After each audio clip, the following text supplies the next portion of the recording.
Salut les Indés. J'ai lu 3 hommes dans une affaire d'État de Jeff Pissard. Et je dois dire que les pérégrinations saugrenues de ces 3 vieux de la vieille m'ont bien fait marrer. L'auteur, l'ami Jeff, écrit comme il cause. Et il cause drôle et populaire, le bougre, ça part dans tous les sens. C'est fouillis, inorganisé, parfois bancal, improbable, souvent très imagé, voire de temps en temps totalement incohérent. Les mots et phrases qui s'entrechoquent rappellent la charge cavalière d'une bande de barbares déjantés, genre goths ou wisigoths venus casser du gallo-romain. Il en arrive de partout, aucune cohésion, pas de discipline, pas de tactique guerrière précise, si ce n'est celle de charger et de massacrer.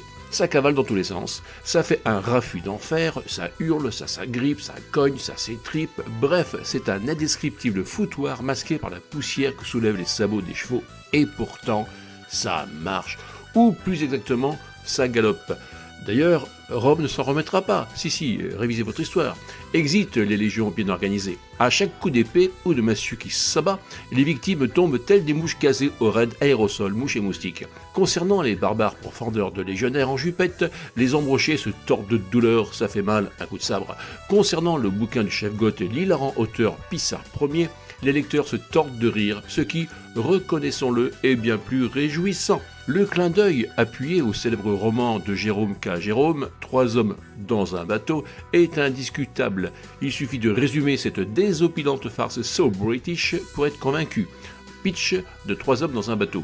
3 amis, passablement cabotins, un brin hypocondriaque, un poil paresseux, pas très doué non plus, et du surcroît un tantinet de mauvaise foi, accompagnés de leur cabochard de chien, décident, pour s'aérer et décompresser un peu, de remonter la Tamise en canot.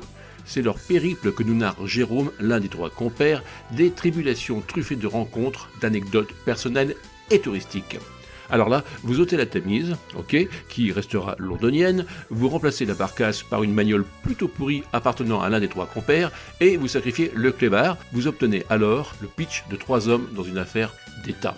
3 hommes, passablement cabotins, un brin hypocondriaque, un poil paresseux, pas très doué non plus, et de surcroît un tantinet de mauvaise foi, décident pour s'occuper et décompresser un peu de mener l'enquête pour se venger d'une injustice.